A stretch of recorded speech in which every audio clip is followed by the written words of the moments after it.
ಇವತ್ತಿನ ವಿಡಿಯೋ ಬಹಳ interesting video. ಯಾಕೆಂದ್ರೆ ನಾ ಕೆಲವು ನಿಮ್ಮ ನಂಬಿಕೆಗಳನ್ನ ಸ್ವಲ್ಪ ಮುರಿಯಕ್ಕೆ ಹೋಗ್ತಾ ಇದ್ದೀನಿ ಇವತ್ತು. ಆಯ್ತಾ? ಏನ್ ನಂಬಿಕೆಗಳು? ಈಗ ನೀವು ಎಷ್ಟು ಜನ ಅನ್ಕೋತೀರಾ SIP ಮಾಡಿ, SIP ಮಾಡಿ, ಆಮೇಲೆ SWP ಮಾಡಿ, SWP ಮಾಡಿ ಅಂತೆಲ್ಲ ನಿಮ್ಗೆ ಯೂಟ್ಯೂಬ್ ನಾನು ಹೇಳಿರ್ಬೋದು, ನೀವು ಎಷ್ಟೊಂದು ಸರಿ ಹೇಳಿರ್ಬೋದು ನಿಮ್ಗೆ, ಅಥವಾ ಬೇರೆ ಎಷ್ಟೊಂದು ಜಾಗದಲ್ಲಿ ನೋಡಿರ್ತೀರಾ ನೀವು. ಕೆಲವು ಕಟು ಸತ್ಯಗಳಿದೆ ಇದರದ್ದು. ಅದನ್ನ ನಿಮ್ಗೆಲ್ಲ ತೋರಿಸ್ತಾರಾ, ನಿಮ್ಗೆ ಗೊತ್ತಾ ಅಂತ ನಂಗೆ ಗೊತ್ತಿಲ್ಲ. ಬಟ್ ಇದಕ್ಕೋಸ್ಕರ ನಿಮ್ಗೆ ಮಾಡಬೇಕು. ಇದರಿಂದ ಹೇಗೆ ನಾವು ಬಚಾವಾಗ್ಬೋದು ಅಂತ ಈ ವಿಡಿಯೋದಲ್ಲಿ ಹೇಳ್ತೀನಿ ನಿಮಗೆ. ಓಕೆನಾ? ಆ ಒಂದು ಕಟು ಸತ್ಯಗಳಿಂದ ಹೇಗೆ ಬಚಾವಾಗ್ಬೋದು ಅಂತ. ಬಚಾವಾಗೋ ಪ್ರಾಬಬಿಲಿಟೀಸ್ ನೋಡಿ. ಮಾರ್ಕೆಟ್ ಇಸ್ ದ ಬಾಸ್ ಅಲ್ವಾ? ಇದು ನಮಗೆಲ್ಲ ಗೊತ್ತು. ಮಾರ್ಕೆಟ್ ಇಸ್ ದ ಬಾಸ್ ಅರ್ಥ ಅದು. ಮಾರ್ಕೆಟ್ ಏನ್ ಬೇಕಾದ್ರೂ ಮಾಡ್ಬೋದು. ಮಾರ್ಕೆಟ್ ಕೆಲವು ದಿನ ನೆಗೆಟಿವ್ ರಿಟರ್ನ್ಸ್ ಕೊಡ್ಬೋದು, ಕೆಲವು ಸರಿ ಪಾಸಿಟಿವ್ ಸೂಪರ್ 30-40% ರಿಟರ್ನ್ಸ್ ಕೊಡ್ಬೋದು, ಕೆಲವು ಸರಿ ನಿಮಗೆ ಸೈಡ್ ವೈಸ್ ಹೋಗ್ತಾ ಇರ್ಬೋದು ಅಲ್ವಾ? ಸೊ ಈ ತರ ಒಂದು ಸಂದರ್ಭಗಳು ಮಾರ್ಕೆಟ್ ಅಲ್ಲಿ ಇರಬೇಕಾದ್ರೆ ನಾವು ಹೇಗೆ ಕೆಲವು ಅಂಕಿಅಂಶಗಳು ನಿಮ್ಗೆ ತೋರಿಸ್ತೀನಿ, ನಿಮ್ಗೆ ಏನ್ ಕತೆ ಅಂತ. ಸೊ ಇದನ್ನ ತೋರಿಸ್ತಾ ಇರ್ತೀನಿ. ಸೊ ನಿಮ್ಗೆ ಎಲ್ಲರೂ ಅಂದ್ರೆ ಮ್ಯೂಚುವಲ್ ಫಂಡ್ ಅವರು ನಿಮ್ಗೆ ಪ್ರತಿ ತಿಂಗಳು ₹1000 ಇನ್ವೆಸ್ಟ್ ಮಾಡ್ತಾ ಹೋದರೆ, ನೀವು 20 ವರ್ಷ ಹೂಡಿಕೆ ಮಾಡಿದರೆ ನಿಮಗೆ 15% ರಿಟರ್ನ್ ಬಂದರೆ ನಿಮಗೆ 1 ಕೋಟಿ ಬಂದ್ಬಿಡುತ್ತೆ, 2 ಕೋಟಿ ಬಂದ್ಬಿಡುತ್ತೆ, ಇಷ್ಟು ಬಂದ್ಬಿಡುತ್ತೆ ಅಂತ ನಾವು ಡಿಸಿಪ್ಲಿನ್ ಇರಬೇಕು. ನಿಮಗೆ ಡಿಸಿಪ್ಲಿನ್ ಇದ್ರೆ ಸಾಧ್ಯ ನೀವು ಇಷ್ಟೊಂದು ಅರ್ನ್ ಮಾಡಕ್ ಸಾಧ್ಯ. ಇದೆಲ್ಲ ನೀವು ಕತೆಗಳನ್ನ ಕೇಳ್ತೀರಾ. ಕತೆಗಳು ಅಂತಂದ್ರೆ ಮಾರ್ಕೆಟ್ ಹಿಸ್ಟಾರಿಕಲಿ ನಾವು 1995 ಇಂದ ಇವತ್ತವರೆಗೂ CAGR 13% ರಿಟರ್ನ್ ಕೊಟ್ಟಿದೆ, 12% ರಿಟರ್ನ್ ಕೊಟ್ಟಿದೆ. ಸೊ ಇದೇ ಮುಂದೆ ಕಂಟಿನ್ಯೂ ಆ ಒಂದು ಇದರಲ್ಲೇ ಮಾರ್ಕೆಟ್ನ ಏನು ಬೇಡ, ಬರೀ ಮಾರ್ಕೆಟ್ನ ಒಂದು ಇದುವರೆಗೂ ಏನ್ ಕೊಟ್ಟಿದೆ ಅದನ್ನೇ ನೋಡ್ಕೊಂಡು ಮುಂದೆ ಮಾಡೋಣ ಅಂತ ನೀವು ಕೇಳ್ಪಟ್ಟಿರ್ತೀರ. ಅದು ಆಗಿದೆ. 25 ವರ್ಷದಿಂದ ನಿಮಗೆ CAGR ಅಷ್ಟು ಕೊಟ್ಟಿದೆ ಅಂದ್ರೆ ಮುಂದೆ ಯಾಕೆ ಕೊಡಬಾರ್ದು ಅಂತ ನಿಮ್ಮ ಮೈಂಡಲ್ಲಿ ಇರ್ಬೋದು ಅಲ್ವಾ? ಬಟ್ ನಿಮ್ಮ ಕೆಲವು ಪ್ಲಾನಿಂಗ್ಗಳು ಅಂದರೆ, ಈಗ ನಾನು ನಿಮ್ಮೊಂದು ಮಗು ಇರ್ಬೋದು, ಆ ಮಗುವಿನ ಎಜುಕೇಶನ್ ಅಥವಾ ಮದುವೆ ಅಥವಾ ಏನೋ ಒಂದು ಕಾರಣಕ್ಕೆ ಅಥವಾ ನಿಮ್ಮ ರಿಟೈರ್ಮೆಂಟ್ಗೆ ನಾನು ಇವತ್ತಿಂದಾನೇ ಡಿಸಿಪ್ಲಿನ್, ನಾನು ಹೊಟ್ಟೆ ಬಟ್ಟೆ ಕಟ್ಟಿ ನಾ ಏನು ಖರ್ಚು ಮಾಡ್ದೇನೆ ನಾನು ಡಿಸಿಪ್ಲಿನ್ ಆಗಿ ನಾನು SIP ಮಾಡ್ಕೊಂಡು ಹೋಗ್ತೀನಿ ಅಂತ ಮೈಂಡಲ್ಲಿ ಇಟ್ಕೊಂಡು ನೀವು ಮ್ಯೂಚುವಲ್ ಫಂಡ್ ಅಲ್ಲೋ ಡೈರೆಕ್ಟ್ ಸ್ಟಾಕ್ಸ್ ಅಲ್ಲೋ ಎಲ್ಲ ಒಂದ್ ಕಡೆ ನೀವು ಹೂಡಿಕೆ ಮಾಡ್ತಾ ETF ಏನೋ ಹೂಡಿಕೆ ಮಾಡ್ಕೊಂಡು ಹೋಗ್ತೀರಾ. ಬಟ್ ರಿಯಾಲಿಟಿ ಬದಲಾಗೋದ್ರೆ ಆಯ್ತಾ, ನಿಮ್ಮ ರಿಟೈರ್ಮೆಂಟ್ ಕತೆ ಏನು, ಅಥವಾ ನಿಮ್ಮ ಮಗು ಎಜುಕೇಶನ್ ಕತೆ ಏನು, ನಿಮ್ಮ ಒಂದು ಮಗುವಿನ ಮದುವೆ ಕತೆ ಏನು, ಅಥವಾ ಏನೋ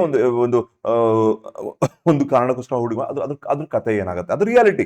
ನಿಮ್ಮ ಮಗು ಬೆಳೆಯೋದ್ ರಿಯಾಲಿಟಿ, ನೀವು ರಿಟೈರ್ ಆಗೋದ್ ರಿಯಾಲಿಟಿ. ಅದು ಚೇಂಜ್ ಆಗಲ್ಲ, ಬಟ್ ಮಾರ್ಕೆಟ್ ಕಂಡೀಷನ್ಸ್ ಚೇಂಜ್ ಆಗ್ಬೋದು. ಸೊ ಈ ತರ ಸಂದರ್ಭಗಳಿದ್ರೆ ನಾನು ಬೆಸ್ಟ್ ಆಗಿ ನಾನು ಹೆಂಗೆ ನನ್ನ ಸೇಫ್ ಗಾರ್ಡ್ ಮಾಡ್ಕೋಬಹುದು, ನನ್ನ ಒಂದು ಪೋರ್ಟ್ಫೋಲಿಯೋ ಹೇಗೆ ನಾನು ಸದೃಢವಾಗಿ ಮಾಡ್ಕೋಬಹುದು, ಈ ಒಂದು ರಿಯಾಲಿಟಿನ ಪ್ರಾಬಬ್ಲಿ ನಿಮ್ಗೆ ಜನಗಳು ಯಾರು ಹೇಳೋದಿಲ್ಲ. ನಿಮಗೆ ಮ್ಯೂಚುವಲ್ ಫಂಡ್ ಮಾರೋರಾಗಿರ್ಬೋದು, ಪ್ರಾಬ್ಲಿ ಅವ್ರಿಗೂ ಗೊತ್ತಿರಲ್ಲ. ಎಷ್ಟೊಂದು ಜನ ಮ್ಯೂಚುವಲ್ ಫಂಡ್ ಡಿಸ್ಟ್ರಿಬ್ಯೂಟರ್ಸ್ ಜೊತೆ ಮಾತಾಡ್ತೀನಿ ನಾನು. ಮಾತಾಡ್ಬೇಕಾದ್ರೆ ಅವ್ರು ಕೆಲವು ಕೋಚಿಂಗ್ ಕೊಟ್ಟಿರ್ತಾರೆ. ಅಂದ್ರೆ ಈ ತರ ಈ ಒಂದು ಫಂಡ್ಗೆ ಈ ತರ ಮಾತಾಡಿ, ಈ ತರ ತೋರಿಸಿ, ಈ ತರ ಹೇಳಿ ಅಂತ ಹೇಳ್ತಾರೆ. ಯಾವ್ದೊಂದು ಸ್ಕೀಮ್ ಇರ್ಬೋದು, ಏನು ಅವ್ರೊಂದು ಕೋಚಿಂಗ್ ಇರುತ್ತೆ. They are not experts. Please ಅರ್ಥ ಮಾಡ್ಕೊಳ್ಳಿ. ನಿಮ್ಮ ಮ್ಯೂಚುವಲ್ ಫಂಡ್ ಡಿಸ್ಟ್ರಿಬ್ಯೂಟರ್ ಇರ್ಬೋದು, ಅಥವಾ ಎಷ್ಟೊಂದು ಜನರಲ್ಲಿ ಎಕ್ಸ್ಪರ್ಟ್ ಇರ್ಬೋದು. ಎಕ್ಸ್ಪರ್ಟ್ ಇರ್ತಾರೆ, ಇಲ್ಲ ಅಂತ ಹೇಳ್ತಿಲ್ಲ. ಬಟ್ ಎಷ್ಟೊಂದು ಜನ ಎಕ್ಸ್ಪರ್ಟ್ ಇಲ್ಲದೆ ಇರ್ಬೋದು. ಅವ್ರು ನೀವು ಕ್ರಾಸ್ ಕ್ವಶನ್ ಮಾಡಿದಾಗ ಅವ್ರು ನಿಮಗೆ ಆನ್ಸರ್ ಮಾಡೋಕ್ಕಾಗಲ್ಲ, ರಿಯಾಲಿಟಿ ತೋರ್ಸಕ್ಕಾಗಲ್ಲ ಅವ್ರಿಗೆ.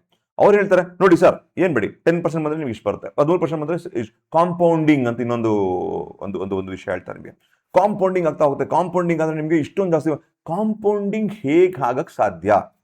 ಈಗ ಮಾರ್ಕೆಟ್ ಅಲ್ಲಿ ಕಾಂಪೌಂಡಿಂಗ್ ಒಂದೇ ಅಸಂಪ್ಷನ್ ಮಾಡ್ಕೊಳ್ಳಿ. ಈಗ ಮಾರ್ಕೆಟ್ 10,000 ಇರುತ್ತೆ, ನಿಫ್ಟಿ ಬೆಲೆ ಮತ್ತೆ ನಿಫ್ಟಿ 10,000 ಇರುತ್ತೆ. ಇಲ್ಲಿ ಒಂದು ಲಕ್ಷ ಹಾಕಿರ್ತೀರಾ. ಮುಂದಿನ ವರ್ಷ ಮಾರ್ಕೆಟ್ 11,000 ಆಗುತ್ತೆ. ಇಲ್ಲೊಂದು 10,000 ಆಗಿರ್ತೀರಾ. ಮಾರ್ಕೆಟ್ 12,000 ಆಗುತ್ತೆ. ಇಲ್ಲೊಂದು 1 ಲಕ್ಷ ಆಗ್ತೀರಾ. ಆಮೇಲೆ 13,000 ಆಗುತ್ತೆ. ಎಲ್ಲ 1 ಲಕ್ಷ. ಸೊ SIP ಮಾಡ್ತಾ ಡಿಸಿಪ್ಲಿನ್ ಆಗಿ ಮಾಡ್ತಾ ಮಾರ್ಕೆಟ್ ಬೆಳೀತಾ ಇದೆ. ಸೊ ಒಂದು ಬುಲ್ ರನ್ನಿನ ಮಾರ್ಕೆಟ್ ಅಲ್ಲಿ ನೀವು ಆವ್ರೇಜ್ ಮಾಡ್ತಾ ಹೋದ್ರೆ ನಿಮ್ಮ ಆವ್ರೇಜ್ ಕಮ್ಮಿ ಆಗ್ತಾ ಹೋಗುತ್ತೋ, ನಿಮ್ಮ ಆವ್ರೇಜ್ ವ್ಯಾಲ್ಯೂ ಜಾಸ್ತಿ ಆಗ್ತದೋ. ಈ 2010ರಲ್ಲಿ ಪ್ರಾಬ್ಲಿ ಒಂದು 10,000 ಇರೋ ಮಾರ್ಕೆಟ್ ಅಲ್ಲಿ 1 ಲಕ್ಷ ಹಾಕಿರ್ತೀರಾ. ಬಟ್ 2020ರಲ್ಲಿ ಮಾರ್ಕೆಟ್ ಒಂದು 20,000 ಆಗಿದೆ ಅನ್ಕೊಳ್ಳೋಣ, ನಿಫ್ಟಿ 20,000 ಆಗಿದೆ ಅಂತ ಅನ್ಕೊಳ್ಳೋಣ. ಅವಾಗ 1 ಲಕ್ಷ ಹಾಕ್ತೀರಾ. ಈಗ ನಿಮ್ಮ ಓವರ್ ಆಲ್ 10 ವರ್ಷ 1 ಲಕ್ಷ ಹಾಕಿರ್ತೀರಾ. ನಿಮ್ಮ ಆವ್ರೇಜ್ ಬೈಯಿಂಗ್ ಪ್ರೈಸ್ 2010 ಲೆವೆಲ್ ಇರುತ್ತಾ, ಈ ಒಂದು ಇದ್ರಲ್ಲಿ ಮೀಡಿಯನ್ ಅಲ್ಲಿ ಇರುತ್ತೆ ಅಲ್ವಾ? ಸೊ 10ರಲ್ಲಿ ತಗೊಂಡಿರ್ತೀರ, ಅದಕ್ಕಿಂತ ಕಾಸ್ಟ್ಲಿ ಇರುತ್ತೆ. ಪ್ರಾಬ್ಲಿ 2020ಕ್ಕಿಂತ ಸ್ವಲ್ಪ ಕಮ್ಮಿ ಇರ್ಬೋದು. ಬಿಕಾಸ್ ನಿಮ್ಮ ಬುಲ್ ರನ್ ಅಲ್ಲಿ ನಿಮ್ಮ ಪರ್ಚೇಸ್ಗಳೆಲ್ಲ ನಡೀತಾ. ಮ್ಯಾಥಮೆಟಿಕ್ಸ್ ಮಾಡಿ ನೋಡಿ. ಪ್ರತಿ ವರ್ಷ 1 ಲಕ್ಷ ಹೋಗ್ತೀನಿ. ನೀವು ನನ್ನ ಆವ್ರೇಜ್ ಬೈಯಿಂಗ್ ಪ್ರೈಸ್ ಜಾಸ್ತಿ ಆಯ್ತಾ ಕಮ್ಮಿ ಆಯ್ತಾ? ಪ್ರಾಬಬ್ಲಿ ಆ ಪೀಕ್ ಅಲ್ಲಿ ಏನಿರುತ್ತೆ 2020 ಲೈವ್ ತಗೊಳ್ಳೋಣ. 2026ರಲ್ಲಿ ಮಾರ್ಕೆಟ್ ಒಂದು 24,000 ಚಿಲ್ಲರೆ ಇದೆ. ಆಯ್ತಾ? ನೀವು 2015ರಿಂದ ನೀವು 14ರಿಂದ ಒಂದು ಬುಲ್ ರನ್ ಇದೆ ನಮ್ಮ ಇಂಡಿಯಾದಲ್ಲಿ. ದೊಡ್ಡ ಒಂದು ಬುಲ್ ರನ್ ಆಗಿದೆ. ಆ ಬುಲ್ ರನ್ ನೀವು ಇನ್ವೆಸ್ಟ್ ಮಾಡ್ತಾ ಬರ್ತಾ ಇರ್ತೀರಾ. ಇವತ್ತು ಎಷ್ಟಿದೆ ಮಾರ್ಕೆಟ್, ಅದಕ್ಕಿಂತ ಸ್ವಲ್ಪ ಕಡಿಮೆಯಲ್ಲಿ ನಿಮ್ಮ ಆವರೇಜ್ ಇರುತ್ತೆ, ಬೈಯಿಂಗ್ ಆವರೇಜ್ ಇರುತ್ತೆ ಅಲ್ವಾ? ಅಕಸ್ಮಾತ್ ಮಾರ್ಕೆಟ್ ಒಂದು ಕ್ರಾಶ್ ಆದರೆ, ಕ್ರಾಶ್ ಅಂದ್ರೆ ಏನು, ಒಂದು 30% 40% ಕ್ರಾಶ್ ಆದ್ರೆ ನಿಮ್ಮ ಅಷ್ಟು ವರ್ಷದ ಆವರೇಜ್ ಆಯ್ತಾ, ಆ ಆವರೇಜ್ ನಿಮ್ಗೆ ಬರ್ತ್ ತೋರಿಸಿದ್ರೆ ಒಂದು ಸರಿ ಗೊತ್ತಾಗುತ್ತೆ. ಆ ಬರ್ತ್ ತೋರಿಸ್ಬಿಟ್ಟು ನಿಮಗೆ ಎಕ್ಸ್ಪ್ಲನೇಷನ್ ಕೊಡ್ತೀನಿ, ಕೆಲವು ರಿಯಾಲಿಟೀಸ್ ಕೂಡ ನಿಮ್ಗೆ ಮುಂದೆ ತೋರಿಸ್ತೀನಿ. ಇದು ವೆರಿ ಒಂದು ಇಂಟ್ರೆಸ್ಟಿಂಗ್ ಆದ ಒಂದು ಟಾಪಿಕ್, ಹಾಗೆ ದಯವಿಟ್ಟು ನನ್ನ ಮುಂದೆ ಇರಿ, ಓಕೆನಾ. ಸೊ ಇಲ್ಲಿ ಒಂದು ಕೆಲವು ಬರ್ತ್ ತೋರಿಸೋಣ ಆಯ್ತಾ. ಫಾರ್ ಎಕ್ಸಾಂಪಲ್ ಈಗ ನಿಮ್ಮ ಒಂದು ಮಾರ್ಕೆಟ್ ಅಲ್ಲಿ ಆವರೇಜ್ ನೋಡೋಣ ಇಲ್ಲಿ, ಓಕೆ. ಇಲ್ಲಿ ಆವರೇಜ್ ಬರ್ತ್ ತೋರಿಸ್ತೀನಿ ಸ್ವಲ್ಪ. ಇದೆಲ್ಲ ನಿಮ್ಗೆ ಒಂದು ಮಿತ್ ಬಸ್ಟಿಂಗ್ ಅಂತ ಹೇಳ್ತಾರಲ್ಲ. ಮಿತ್ ಬಸ್ಟಿಂಗ್ ಅಂದ್ರೆ ಏನು, ಕೆಲವು ನಂಬಿಕೆಗಳಿರುತ್ತೆ, ಅಪನಂಬಿಕೆಗಳು ಇರ್ಬೋದು, ಅದನ್ನ ಹೇಗೆ ಕರೆಕ್ಟ್ ಮಾಡೋದು ಅಂತ ನಾನು ನಿಮ್ಗೆ ಇಲ್ಲಿ ತೋರಿಸ್ತಾ ಇದ್ದೀನಿ. ಫಾರ್ ಎಕ್ಸಾಂಪಲ್ ನೋಡಿ, ಇಲ್ಲಿ ಒಂದು 10,000 ರೂಪಾಯಿ ಹಾಕಿರ್ತೀರಾ. ಇಲ್ಲಿ ಫಸ್ಟ್ ಇಯರ್ 10,000 ಹಾಕಿರ್ತೀರಾ, ಸೆಕೆಂಡ್ ಇಯರ್ 10,000 ಹಾಕ್ತೀರಾ, ಥರ್ಡ್ ಇಯರ್ 10,000, ಹಂಗೆ ಆಗ್ತಾ ಹೋಗ್ಬಿಟ್ಟು ಒಂದು 10 ವರ್ಷಕ್ಕೆ 10,000 ಹಾಕ್ತಾ ಹೋಗ್ತೀರಾ. ಪ್ರತಿ ವರ್ಷನೂ ತಿಂಗಳ 1,000 12,000 ಹಾಕಿರ್ಬೋದು, ಹಾಕೊಂಡು ಹೋಗುತ್ತೆ ಅಂತ ಅನ್ಕೊಳ್ಳೋಣ. ನಿಮಗೆ ಆಯ್ತಾ, ನಿಮ್ಮ ಮಾರ್ಕೆಟ್ ಕೂಡ ಇಲ್ಲಿ ಬೆಳೆದಿ ಅಂತ ಹೇಳ್ಕೊಳ್ಳಿ. 10,000ದಲ್ಲಿ 10 ವರ್ಷ ಹೋಗ್ತಾರೆ, ಮಾರ್ಕೆಟ್ ಕೂಡ ಒಂದು ಅಪ್ ಮೂವ್ ಆಗಿದೆ. ಸೊ ಅಪ್ ಮೂವ್ ಆಗ್ಬೇಕು, ಇಲ್ಲಿ 10,000, ಇಲ್ಲಿ 10,000, ಇಲ್ಲಿ 10,000, ಇಲ್ಲಿ 10,000, ಇಲ್ಲಿ 10,000, ಇಲ್ಲಿ 10,000, ಇಲ್ಲಿ 10,000 ಹಾಕಿರ್ತೀರಾ. ನಿಮ್ಮ ಆವರೇಜ್ ಪ್ರೈಸ್ ಬಂದು ಈ 10 ವರ್ಷದಲ್ಲಿ ಇದಕ್ಕಿಂತ ಕಾಸ್ಟ್ಲಿ ಆಗಿ ಇಲ್ಲಿ ತಗೊಂಡಿರ್ತೀರಾ, ಇದಕ್ಕಿಂತ ಕಾಸ್ಟ್ಲಿ ಆಗಿ ಇಲ್ಲಿ ತಗೊಂಡಿರ್ತೀರಾ, ಇದಕ್ಕಿಂತ ಕಾಸ್ಟ್ಲಿ ಆಗಿ ಇಲ್ಲಿ ತಗೊಂಡಿರ್ತೀರಾ. ಯಾಕಂದ್ರೆ ಮಾರ್ಕೆಟ್ ಬೆಳೀತಾ ಇದೆ, ಅಲ್ಲಿ ನಿಮ್ 10,000 ಆಗ್ತಾ ಹೋಗ್ತಿರ್ತೀರಾ. ಸೊ ಕಾಂಪೌಂಡಿಂಗ್ ಪ್ರಶ್ನೆ ಆಮೇಲೆ ಮಾತಾಡೋಣ. ಹಿಂಗ್ ಆಗ್ತಾ ಬಂದಿರ್ತೀರಾ, ಇಲ್ಲಿ ಬಂದು ಕೂತಿರ್ತೀರಾ, ನಿಮ್ಮ ಪೋರ್ಟ್ಫೋಲಿಯೋ ಗ್ರೀನ್ ಅಲ್ಲಿ ಇರುತ್ತೆ, ನಿಮ್ಮ ಆವರೇಜ್ ಅರೌಂಡ್ ಇಲ್ಲಿ ಇರುತ್ತೆ ಅಂತ ಅನ್ಕೊಳ್ಳೋಣ. ಯಾಕಂದ್ರೆ ಇಲ್ಲ ಕಾಸ್ಟ್ಲಿ ತಗೊಂಡಿರ್ತೀರಾ. ಸೊ ನಿಮ್ಮ ಆವರೇಜ್ ಇಲ್ಲಿ ಇರುತ್ತೆ. ಮಾರ್ಕೆಟ್ ಒಂದ್ಸರಿ ಕ್ರಾಶ್ ಆದರೆ ಅಥವಾ ಒಂದು 30-40% ಕ್ರಾಶ್ ಆದರೆ, ನಿಮ್ಮ ಆವರೇಜ್ ಗಿಂತ ಕಮ್ಮಿ ಬಂದರು, ಮಾರ್ಕೆಟ್ ಇಲ್ಲೇ ಇದ್ದರು, ಇಲ್ಲಿ ಬೈ ಮಾಡ್ರೆ ಶುರು ಮಾಡ್ರೆ ನೀವು, ನಿಮ್ಮ ಮಾರ್ಕೆಟ್ ಇಲ್ಲೇ ಇದ್ದರೂ ನಿಮ್ಮ ಪೋರ್ಟ್ಫೋಲಿಯೋ ಪ್ರಾಬ್ಲಿ ರಿಟರ್ನ್ಸ್ಗಳು ಅಷ್ಟು ದೊಡ್ಡಾಗಿ ರಿಟರ್ನ್ಸ್ ಬರದೇ ಇರಬಹುದು. ಓಕೆ, ಬರದೇ ಇರಬಹುದು. ನಾನು ಸ್ಕ್ರೀನ್ ಶೇರ್ ಮಾಡಿದ್ದೀನಿ. ಓಕೆ, ಸೊ ನಿಮ್ಮ ಇದಕ್ಕೆ ಒಂದು ಇದು ಬರದೇ ಇರಬಹುದು, ಯಾಕಂದ್ರೆ ಇದು ಕ್ರಾಶ್ ಆದಾಗ ನಿಮ್ಮ ಒಂದು ಆಗಿದೆ. ಇದು ಹಿಸ್ಟಾರಿಕಲಿ ಆಗಿದ್ಯಾ ಆಗಿಲ್ವಾ ಅದು ನೋಡೋಣ, ರಿಯಾಲಿಟಿ ಚೆಕ್ ಮಾಡ್ಕೊಳ್ಳೋಣ. ನಾನು ಸುಮ್ಮನೆ ಕತೆ ಹೇಳ್ತಾ ಇಲ್ಲ ನಿಮ್ಗೆ, ರಿಯಾಲಿಟಿ ಚೆಕ್ ಮಾಡ್ಕೊಳ್ಳೋಣ, ಓಕೆನಾ. ಅದು ಸೊಲ್ಯೂಷನ್ ಲಾಸ್ಟ್ ಹೇಳ್ತೀನಿ ಏನ್ ಕತೆ ಅಂತ. ಸೊ ಇದು ಒಂದು ಮಾರ್ಕೆಟ್ ನ ಒಂದು ರಿಯಾಲಿಟಿ. ಆ ಮಧ್ಯದಲ್ಲಿ ಅಕಸ್ಮಾತ್ ಮಾರ್ಕೆಟ್ ಇಲ್ಲಿ ಒಂದು ಇದರಲ್ಲಿ 10,000 ಇನ್ವೆಸ್ಟ್ ಮಾಡಿರ್ತೀರಾ, ಕ್ರಾಶ್ ಆಗಲ್ಲ ಮಾರ್ಕೆಟ್, ಇಲ್ಲೇ ಉಳ್ಕೊಂಡ್ಬಿಡುತ್ತೆ ಅನ್ಕೊಳ್ಳೋಣ ಆಯ್ತಾ. ನಿಮ್ಮ ಆವರೇಜ್ ಇಲ್ಲಿರುತ್ತೆ, ಅಪ್ರಾಕ್ಸಿಮೇಟ್ಲಿ ಇಲ್ಲಿರುತ್ತೆ. ಅರ್ಥ ಮಾಡ್ಕೊಳ್ಳಿ, ನಿಮ್ಮ ಆವರೇಜ್ ಇದು, ನೀವು ಇಲ್ಲಿದ್ದೀರಾ, ಇಲ್ಲೇ side by side ಅನ್ಕೊಳ್ಳೋಣ.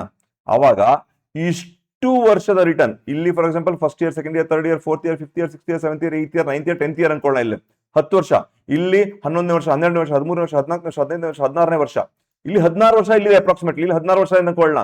15 years 16 years invest ಮಾಡಿದ್ದೀರಾ ನೀವು, ನಿಮ್ಮ ಆವರೇಜ್ ಇಲ್ಲಿದೆ ಈ ಪಾಯಿಂಟ್ ಅಲ್ಲಿ. ಸೊ ಈಗ ನಿಮ್ದು for example average buying price 10 ವರ್ಷ ಇಲ್ಲಾಂದ್ರೆ ಇಲ್ಲಿ 1 ಲಕ್ಷ ರೂಪಾಯಿ ಇನ್ವೆಸ್ಟ್ ಮಾಡಿದಿರಾ, 10,000 ಪ್ರತಿ ವರ್ಷ ಅಂದ್ರೆ 10 ವರ್ಷ ಆದ್ಮೇಲೆ 1 ಲಕ್ಷ ಇನ್ವೆಸ್ಟ್ ಮಾಡಿದಿರಾ ಅಪ್ರಾಕ್ಸಿಮೇಟ್ಲಿ.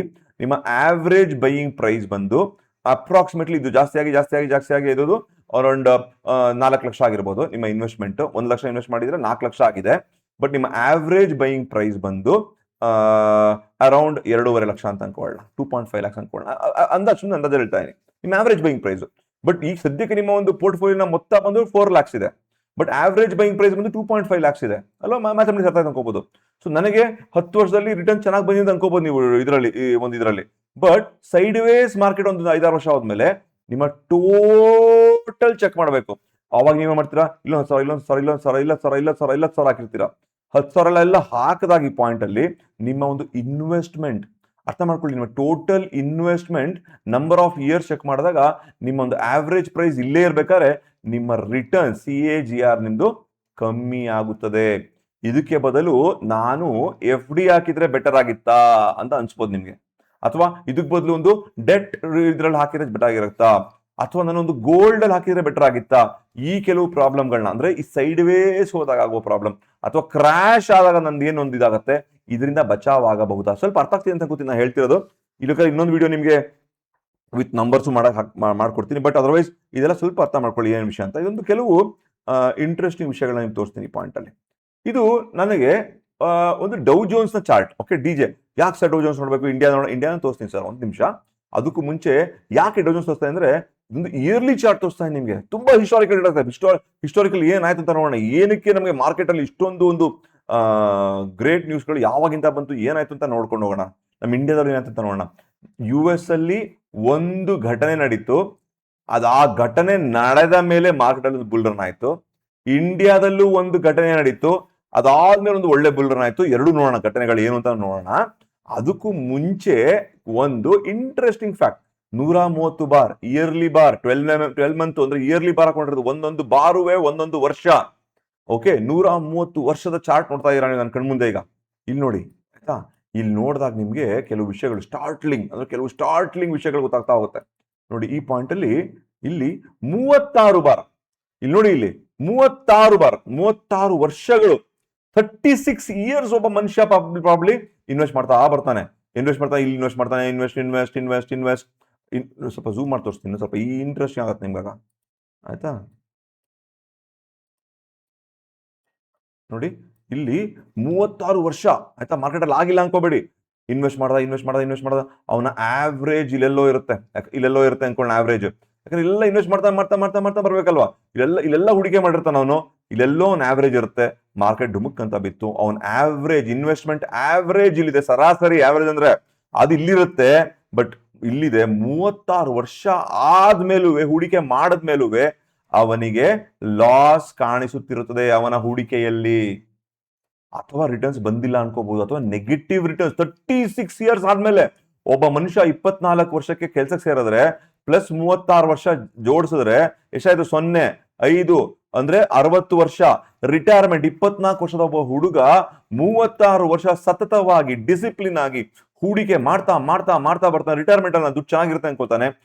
ರಿಟೈರ್ಮೆಂಟ್ ಟೈಮಲ್ಲಿ ನೆಗೆಟಿವ್ ರಿಟರ್ನ್ಸ್ ಬಂದಿರುತ್ತೆ ಅವನಿಗೆ ಅನ್ಕೋಬಹುದು. ಇಲ್ಲಿ ಆವ್ರೇಜ್ ಸರಾಸರಿ ಇಲ್ಲಿದೆ. ಆಯ್ತು, ಬೇಡ ಬಿಡಿ ಸರಾಸರಿ ಇಲ್ಲೇ ಅಂತ ಅನ್ಕೊಳ್ಳೋಣ ಅಂದ್ರೂ ಅವನಿಗೆ ಝೀರೋ ರಿಟರ್ನ್ಸ್ ಅಂದ್ರೆ ಎಲ್ಲಿ ಹೂಡಿಕೆ ಶುರು ಮಾಡದ್ನೋ ಅಲ್ಲಿಗೆ ಬಂದು ಕೂತ್ಕೊಂತು. ಅದ್ರ ಬಿಟ್ಟರೆ ಇನ್ಫ್ಲೇಷನ್ ಎಲ್ಲ ನಾನು ಕ್ಯಾಲ್ಕುಲೇಷನ್ ಮಾಡಿಲ್ಲ, ಅವೆಲ್ಲ ಮಾಡಿದ್ರೆ ನನಗೆ ನೆಗೆಟಿವ್. ಇದು ಮಾರ್ಕೆಟ್ ಅಲ್ಲ, ರಿಯಲ್ ಡೇಟಾ. ಇದು ಸುಳ್ಳು ನಾನು ಕ್ರಿಯೇಟ್ ಮಾಡ್ತಾ ಇಲ್ಲ, ರಿಯಲ್ ಡೇಟಾ. ಈ ತರ ಒಂದ್ ಸರಿ ಆಗಿದೆ, 2 ಸರಿ ಆಗಿದೆಯಾ ನೋಡೋಣ, ಬನ್ನಿ ನೋಡೋಣ. ನೋಡಿ ಇಲ್ಲಿ ಅಂತ ನೋಡಿ, ಇಲ್ಲಿ 17 ವರ್ಷಗಳು ಅಂದ್ರೆ ಒಬ್ಬ 43 ವರ್ಷದ ಒಬ್ಬ ಮನುಷ್ಯ ಅಂದ್ರೆ ಒಬ್ಬ ಮಿಡ್ಲ್ ಏಜ್ಡ್ ಮ್ಯಾನ್ ಹೂಡಿಕೆ ಮಾಡ್ತಾ ಹೋಗ್ತಾನೆ. ಅವನಿಗೆ ಜ್ಞಾನೋದಯ ಆಗುತ್ತೆ, ಮಾರ್ಕೆಟ್ ಅಲ್ಲಿ SIP ಆಗ್ತಾ ಇದೆ, ಎಲ್ಲ ಮೇಲೆ ಹೋಗ್ತಾ ಇದೆ, ನಾನು ರಿಟೈರ್ಮೆಂಟ್ ಇದನ್ನು ಹತ್ರ ಬಂದ್ಬಿಡ್ತು, ನನ್ನ ಮಕ್ಕಳು ಈಗ ಹುಟ್ಟಿದೆ, ಮಕ್ಕಳು ರಿಟೈರ್ಮೆಂಟ್ ಇನ್ವೆಸ್ಟ್ ಮಾಡ್ತೀನಿ ಅಂದ್ಬಿಟ್ಟು 17 ವರ್ಷ ಇನ್ವೆಸ್ಟ್ ಮಾಡಿರ್ತಾನೆ. 17 ಇಯರ್ಸ್ ಅಂದ್ರೆ ಒಂದು ಲಾಂಗ್ ಟರ್ಮ್ ಇನ್ವೆಸ್ಟ್ಮೆಂಟ್. ಇದು ಲಾಂಗ್ ಟರ್ಮ್ ಇನ್ವೆಸ್ಟ್ಮೆಂಟ್ ಆದ ಮೇಲೂ ಕೂಡ ನಿಮ್ಮ ರಿಟರ್ನ್ ಅಲ್ಲೇ ಇದೆ. No return. ಆವ್ರೇಜು ಅಪ್ರಾಕ್ಸಿಮೇಟ್ಲಿ ಇಲ್ಲೇ ಬಂದಿರುತ್ತೆ, ಮೀಡಿಯನ್ ನಿಮ್ಮ ಇದು ಅಲ್ಲೇ ಬಂದಿರುತ್ತೆ. 17 ಇಯರ್ಗಳ ಬಾರ್ ಇದು. ಆಯ್ತಾ, ಈ ನೋಡಿ ಓವರ್ ಆಲ್ ಹಿಸ್ಟಾರಿಕಲಿ ಮಾರ್ಕೆಟ್ ಮೇಲೋಗಿದ್ಯಾ ಏನೋಗಿದ್ಯಾ ಅವೆಲ್ಲ ಮಾತಾಡ್ಕೊತೀನಿ ಆಮೇಲೆ. ಆಯ್ತಾ, ಅಷ್ಟು ಮಾತ್ರ ಅಲ್ಲ, ಇಲ್ಲಿ ನೋಡಿ, ಇಲ್ಲಿ ರೀಸೆಂಟ್ ಟೈಮ್ಸ್ ಅಲ್ಲಿ ನೋಡ್ಕೊಳ್ಳೋಣ ಈ ಪಾಯಿಂಟ್ ಅಲ್ಲಿ. ಆಯ್ತಾ, ಇದು 2002ರಲ್ಲಿ 12 ವರ್ಷಗಳು, 12 years. Middle age person 12 years market ಅಲ್ಲಿ ಹೂಡಿಕೆ ಮಾಡಿದಾನೆ. ಇಲ್ಲೆಲ್ಲ ಲಾಸ್ ಏನೇ ಸಿಕ್ಕಾಪಟ್ಟೆ ಆಫ್ಟರ್ 780 ಅವೆಲ್ಲ ತೋರಿಸ್ತಲ್ಲ ನಿಮ್ಗೆ ಅಷ್ಟೇನೆ. ನಿಮ್ಮ ಸರಾಸರಿ ಆವರೇಜ್ ಇಲ್ಲೆಲ್ಲ ಹೂಡಿಕೆ ಮಾಡಿದ್ರೆ ನಿಮ್ ಸರಾಸರಿ ಇಲ್ಲಿರ್ಬೋದು, ಅಪ್ರಾಕ್ಸಿಮೇಟ್ಲಿ ಈ ಜಾಗದಲ್ಲಿ ಇರ್ಬೋದು. ಸರಾಸರಿ ಇಲ್ಲಿದ್ರೆ ನಿಮ್ಗೆ ಆಲ್ಮೋಸ್ಟ್ ನೆಗ್ಲಿಜಿಬಲ್ ರಿಟರ್ನ್. ನಿಮ್ CAGR ಎಲ್ಲ 1.49, 1.69 ಈ ತರ ಒಂದು CAGR ಬಂದಂತಹ ಒಂದು ಇಲ್ಲಿ ಕಾಲಗಳನ್ನ ನೀವು ನೋಡ್ಬೋದು ಈ ಪಾಯಿಂಟ್ ಅಲ್ಲಿ ಅಲ್ವಾ. ಎಂತ ಒಂದು ವಿಪರ್ಯಾಸ ನೋಡಿ ಈ ಪಾಯಿಂಟ್ ಅಲ್ಲಿ. ಅದಾದ್ಮೇಲೆ ಬುಲ್ ರನ್ ಆಗಿಲ್ಲ ಅಂತ ಹೇಳ್ತಾ ಇಲ್ಲ, ಬಟ್ ಈ ತರ ಸಂದರ್ಭಗಳು ಮಾರ್ಕೆಟ್ ಅಲ್ಲಿ ಆಗಿಲ್ವಾ? ಖಂಡಿತ ಆಗಿದೆ. ಬಟ್ ಸರ್ ನೋಡಿ ಸರ್, ಇಲ್ಲಿಂದ ಅಂತ ಮಾರ್ಕೆಟ್ ಮೇಲೇನೆ ಹೋಗಿದೆ. ಸೊ ಆ ಕಾಲಗಳು ಮುಗಿದು ಹೋಯ್ತು. ಆ 36 ವರ್ಷ, 17 ವರ್ಷ, 12 ವರ್ಷ ಏನಿದೆ ಅದಾಗೋಯ್ತು. ಇನ್ನೊಂದ್ಸರಿ ಆಗಲ್ಲ ಅಂತ ಯಾರು ಹೇಳಿದ್ದಾರೆ ನಿಮಗೆ? ನೀವು ಅಕಸ್ಮಾತ್ ಈ ಒಂದು ಸಂದರ್ಭದಲ್ಲಿ ಹೂಡಿಕೆ ಎವ್ರಿ ಇಯರ್ ಹೂಡಿಕೆ ಮಾಡ್ಕೊಂಬಂದ್ರೆ ನಿಮ್ಮ ಸರಾಸರಿ ಅರೌಂಡ್ ಈ ಜಾಗದಲ್ಲಿ ಆವರೇಜ್ ಮಾಡಿ ನೀವು ಗೊತ್ತಾಗುತ್ತೆ. ಸರಾಸರಿ ಆಗಿದ್ರೆ ಅಕಸ್ಮಾತ್ ಒಂದು ಕರೆಕ್ಷನ್ ತಗೊಂಡು ಮಾರ್ಕೆಟ್ ಅಂದ್ರೆ ನಿಮ್ಮ ಅಷ್ಟು ವರ್ಷದ ಹೂಡಿಕೆ, ಇಷ್ಟು ವರ್ಷದ ಹೂಡಿಕೆ ಅಲ್ಲ ಬಾಸ್, ಇಷ್ಟು ವರ್ಷದ ಹೂಡಿಕೆ ಅಲ್ಲ. ಮಾರ್ಕೆಟ್ ಇಷ್ಟೇ ಕ್ರಾಶ್ ಆಯ್ತು ಅಂದ್ರೆ, ಒಂದು 30% ಕ್ರಾಶ್ ಆಯ್ತು ಮಾರ್ಕೆಟ್ ಅಂದ್ರೆ, ಬರೀ 30% ಕ್ರಾಶ್ ಅಲ್ಲ. ನೀವು ಲಾಂಗ್ ಟರ್ಮ್ ಇನ್ವೆಸ್ಟ್ಮೆಂಟ್ ಆದ್ರೆ ಇಲ್ಲಿಂದ ನಿಮ್ಮ ಆವರೇಜ್ ಇಲ್ಲಿಗೆ ಬಂದಿರುತ್ತೆ. ನಿಮ್ಮ ಆವರೇಜ್ ಇಲ್ಲಿಗೆ ಬಂದಿದ್ರೆ ನಿಮಗೆ almost no return or negative return. ನಾನು ಆಗ್ಲೇ ಹೇಳ್ದಂಗೆ ನಿಮ್ಗೆ ಆಪರ್ಚುನಿಟಿ ಲಾಸ್ ಅಂತ ಹೇಳ್ತಾರೆ, ಆಪರ್ಚುನಿಟಿ ಲಾಸ್ ಅಂತ ಹೇಳ್ತಾರೆ. ಆಪರ್ಚುನಿಟಿ ಲಾಸ್ ಅಂದ್ರೆ ನಾ ಇಲ್ಲಿ ಹೂಡಿಕೆ ಮಾಡಿದೆ, ಬೇರೆ ಕಡೆ ಹೂಡಿಕೆ ಮಾಡಿದ್ರೆ FD ಹಾಕಿದ್ರೆ ನಂಗೆ ಸರಾಸರಿ ವರ್ಷಕ್ಕೆ ಒಂದು 5% ಬರೋದು ಆಫ್ಟರ್ ಟ್ಯಾಕ್ಸ್. ಸೊ ಅದು ನನಗೆ ಎಲ್ಲೋ ಒಂದು ರಿಟರ್ನ್ ಕೊಟ್ಟಿರೋದು. ಅಲ್ಲಿಂದ ಕ್ಯಾಲ್ಕುಲೇಷನ್ ಮಾಡ್ಕೊಂಡ್ರೆ ಇನ್ನೂ ದೊಡ್ಡ ಲಾಸ್. ನಮ್ಮ ಇಂಡಿಯನ್ ರುಪಿ ವೀಕ್ ಆಗ್ತಾ ಇದೆ, ಇನ್ಫ್ಲೇಷನ್ ಜಾಸ್ತಿ ಆಗ್ತಾ ಇದೆ. ಆ ಎರಡೂ ಇನ್ಫ್ಲೇಷನ್ 4% ಅನ್ಕೊಳ್ಳೋಣ, ಇಂಡಿಯನ್ ರುಪಿ 4% ವೀಕ್ ಆಗ್ತಾ ಅಂದ್ರೆ ಆ ಒಂದು ತಗೊಂಡ್ರೆ ಇನ್ನೂ ದೊಡ್ಡ ಒಂದು ಲಾಸ್ ನನಗೆ ಕಣ್ಣಿಗೆ ಕಾಣಬಹುದು. ಅಲ್ವಾ? ಇದೆಲ್ಲ ಫೈನಾನ್ಷಿಯಲ್ ನಾಲೆಡ್ಜ್. ಇದನ್ನ ನಿಮ್ಗೆ ಯಾರು ಅಂದ್ರೆ ಇದನ್ನ ಯೋಚನೆ ಮಾಡಕ್ಕೆ ಹೋಗಲ್ಲ. ನಾವೇನ್ ನೋಡ್ತೀವಿ, 1 ಲಕ್ಷ 2 ಲಕ್ಷ ಆಯ್ತು, ಓಕೆ ನಾ ಲಾಭ ಮುಗಿದೋಯ್ತು. ಎಷ್ಟು ಟೈಮಲ್ಲಿ ಆಯ್ತು, ಈ 2 ಲಕ್ಷದ ಬೆಲೆ ಎಷ್ಟು, ಈ 2 ಲಕ್ಷಕ್ಕೆ 1 ಲಕ್ಷಕ್ಕೆ ಎಷ್ಟು ಕೊಂಡ್ಕೋತಾ ಇದ್ದೆ ಮುಂಚೆ, 2 ಲಕ್ಷಕ್ಕೆ ಎಷ್ಟು ಕೊಂಡ್ಕೋತೀನಿ ನಾನು, ಈಗ ಲಕ್ಷಾಧಿಪತಿಗೆ ಬೆಲೆ ಇದೆಯಾ, ಕೋಟ್ಯಾಧಿಪತಿಗೆ ಬೆಲೆ ಇದೆಯಾ, ಅವನಿಗೂ ಬೆಲೆ ಇಲ್ವಾ? ಅದರರ್ಥ ದುಡ್ಡಿನ ಬೆಲೆಗಳು ಕಮ್ಮಿ ಆಯ್ತಾ? ಇದು ನಾನು ಇಲ್ಲಿ ಹೂಡಿಕೆ ಮಾಡ್ದೇನೆ ಬೇರೆ ಎಲ್ಲೋ ಹೂಡಿಕೆ ಮಾಡಿದ್ದರೆ ನಾನು ಏನಾಗ್ಬೋದಾಯ್ತು, ಅದು ಆಪರ್ಚುನಿಟಿ ಲಾಸ್ಟ್. ಅಂದ್ರೆ ನಾನೊಂದು ಅವಕಾಶ ಕಳ್ಕೊಂಡ್ಬಿಟ್ಟೆ. ಅದು ಅವಕಾಶ ಕಳ್ಕೊಂಡ್ರೆ ಅದು ಲಾಸೇನೆ ಬಾಸ್, ಅರ್ಥ? ಅದು ಲಾಸೇನೆ. ಸೊ ಇದೆಲ್ಲ ನೀವು ಯೋಚನೆ ಮಾಡ್ಬೇಕು. ನಿಮ್ಮ ಸರಾಸರಿಯಲ್ಲಿ ಬಂತು ಅಂತ ನೋಡ್ಬೇಕು ನೀವು. ಅಂದ್ರೆ ಇಷ್ಟು ವರ್ಷ ಹೂಡಿಕೆ ಮಾಡಿದ ಬರೀ 30% ಕ್ರಾಶ್ ಅನ್ಕೋಬೇಡಿ. ನಿಮ್ಮ ಸರಾಸರಿ ಎಲ್ಲಿದೆ ಅದು ಹತ್ರ ಬಂದ್ಬಿಟ್ರೆ ನನ್ನ ಓವರ್ ಆಲ್ ಇಲ್ಲಿಂದ ಇಲ್ಲಿಗೆ CAGR ಎಷ್ಟು, ಬರೀ ಇಷ್ಟು ಮಾತ್ರ CAGR ಅಲ್ಲ, ನಿಮ್ಮ ಓವರ್ ಆಲ್ CAGR ಎಷ್ಟಾಯ್ತು, ನಿಮ್ಮ ಇದು ಅಗೇನ್ಸ್ಟ್ ಅಲ್ವಾ ನಿಮ್ಮ ಸರಾಸರಿ. ಬುಲ್ ರನ್ ಅಲ್ಲಿ ನಾವು ಹೂಡಿಕೆ ಮಾಡ್ತಾ ಮಾಡ್ತಾ ಮಾಡ್ತಾ ಹೋದಾಗ ನನ್ನ ಆವ್ರೇಜ್ ಜಾಸ್ತಿ ಆಗ್ತಾ ಹೋಗುತ್ತೆ. ಕರೆಕ್ಷನ್ ಆದಾಗ ವಿಚ್ ಇಸ್ ಆಗೇ ಆಗುತ್ತೆ, ಮಾರ್ಕೆಟ್ ಅಲ್ಲಿ ಪಾಸಿಬಿಲಿಟಿ ಇದ್ದೇ ಇರುತ್ತೆ ಕರೆಕ್ಷನ್ ಆಗುತ್ತದ್ದು. ಆ ತರ ಒಂದು ಕರೆಕ್ಷನ್ ಆದರೆ ನನ್ನ CAGR ಕತೆ ಏನಾಯ್ತು ಅಲ್ವಾ, ಆಪರ್ಚುನಿಟಿ ಲಾಸ್ ಕತೆ ಏನಾಯ್ತು, ಎಲ್ಲ ಸ್ವಲ್ಪ ಯೋಚನೆ ಮಾಡಿ. ಓಕೆನಾ? ಇದು ರಿಟರ್ನ್ಸ್ ಗಳೆಲ್ಲ ನಾನು ಕ್ಯಾಲ್ಕುಲೇಟ್ ಮಾಡಿ ನೋಡಿ ನೀವೇನೇ ಬೇಕಿದ್ರೆ, ಆಯ್ತಾ? ಇದು ಇನ್ನೊಂದು ತಮಾಷೆ ನೋಡಿ, ಇಲ್ಲೊಂದು 19 ಒಂದು ನಿಮಿಷ 71 ಓಕೆ 72 ಇಂದ ಇಟ್ಕೋತೀನಿ. ಓಕೆ 72 ಇಂದ 54 ಬಾರ್ಸ್ ಹಾಕೊಂಡಿದ್ದೀನಿ. ನೀವು ಅಬ್ಸರ್ವ್ ಮಾಡ್ಬೋದು ಮಾರ್ಕೆಟ್ ಅಲ್ಲಿ ಇಲ್ಲಿಂದ ಒಂದು ಬುಲ್ ರನ್ ಆಗಿ ಮತ್ತೆ ಇಲ್ಲಿಂದ ಒಂದು ಸೂಪರ್ ಡೂಪರ್ ಬುಲ್ ರನ್ ಆಗಿದೆ ಅಲ್ವಾ? ಸೊ ಈ ಒಂದು ಇದನ್ನ 2010 ಈ ಒಂದು ಜಾಗ ಏನಿದೆ ಇದು ಸಬ್ ಪ್ರೈಮ್ ಲೋನ್ ಅಂದ್ರೆ ಗ್ಲೋಬಲ್ ಫೈನಾನ್ಷಿಯಲ್ ಕ್ರೈಸಿಸ್ ಅಂತ GFC ಅಂತ ಹೇಳ್ತಾರೆ. 2008ರ GFC ಅಂತ ಹೇಳ್ತಾರೆ, ಗ್ಲೋಬಲ್ ಫೈನಾನ್ಷಿಯಲ್. ಗೂಗಲ್ ಮಾಡಿ ಗೊತ್ತಾಗುತ್ತೆ ನಿಮಗೆ. ಸೊ ಅಮೆರಿಕಾದ ತುಂಬಾ ದೊಡ್ಡ ಒಂದು ಬ್ಯಾಂಕಿನ ಹಗರಣಗಳಾಗೋಯ್ತು. ಹಗರಣಗಳಾದಾಗ ಮಾರ್ಕೆಟ್ ಒಂದು ಸಣ್ಣ ಕ್ರಾಶ್ ತಗೊಂಡು ಅದಾದ್ಮೇಲೆ ಮಾರ್ಕೆಟ್ ಅಲ್ಲಿ ಈ ಜಾಗದಲ್ಲಿ ಎಷ್ಟೊಂದು ಬ್ಯಾಂಕ್ಗಳನ್ನ ಬೇಲ್ ಔಟ್ ಮಾಡಿದ್ರು. ಬೇಲ್ ಔಟ್ ಅಂದ್ರೆ ಏನು, ದುಡ್ಡನ್ನ ಪ್ರಿಂಟ್ ಮಾಡಿ ಬ್ಯಾಂಕ್ಗಳಿಗೆ ಕೊಟ್ಟರು. ಆರ್ಟಿಫಿಷಿಯಲ್ ದುಡ್ಡನ್ನ ಇಲ್ಲಿ ಇಂಡ್ಯೂಸ್ ಮಾಡಿದ್ರು. ಮಾರ್ಕೆಟ್ ಬೇಕಾಗಿರೋಂಥ ಜಾಸ್ತಿ ಅಂದ್ರೆ ದುಡ್ಡನ್ನ ಹೆಂಗ್ ಪ್ರಿಂಟ್ ಮಾಡಬೇಕು ಅಂದ್ರೆ ನಿಮ್ಮ GDP ಅಂದ್ರೆ ಗ್ರಾಸ್ ಡೊಮೆಸ್ಟಿಕ್, ನಿಮ್ಮ ಒಂದು ಗೂಡ್ಸ್ ಮತ್ತೆ ಸರ್ವಿಸಸ್, ಆಯ್ತಾ? ನಿಮ್ಮ ಗೂಡ್ಸ್ ಪ್ಲಸ್ ಸರ್ವಿಸಸ್, ನಿಮ್ಮ ಇಡೀ ದೇಶದ ಗೂಡ್ಸ್ ಮತ್ತೆ ಸರ್ವಿಸಸ್ ಎಷ್ಟಿದೆಯೋ ಅದಕ್ಕೆ ಇದು ಜಾಸ್ತಿ ಆಗ್ತಾ ಇದ್ರೆ, ಗೂಡ್ಸ್ ಮತ್ತೆ ಸರ್ವಿಸಸ್, ನಿಮ್ಮ ಪ್ರೊಡಕ್ಷನ್ ನಿಮ್ಮ ಸರ್ವಿಸಸ್ ಜಾಸ್ತಿ ಆಗ್ತಾ ಇದ್ರೆ ದುಡ್ಡನ್ನ ಜಾಸ್ತಿ ಪ್ರಿಂಟ್ ಮಾಡ್ಬೋದು. ಇದ್ರ ಅನುಗುಣವಾಗಿ ಪ್ರಿಂಟ್ ಮಾಡ್ಬೇಕು ದುಡ್ಡನ್ನ.